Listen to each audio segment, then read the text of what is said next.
Perfecto, doctor. Ok.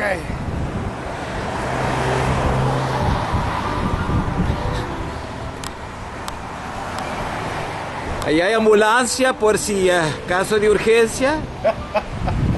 Si de pronto el mueble está muy malo, entonces... Si está muy malo, ok. Si está a punto de morir, llamamos la ambulancia.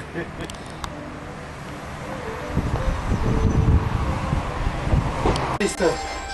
¿Cuántos días va a ser? Al miércoles. El miércoles. Ah, bueno, muy pocos días.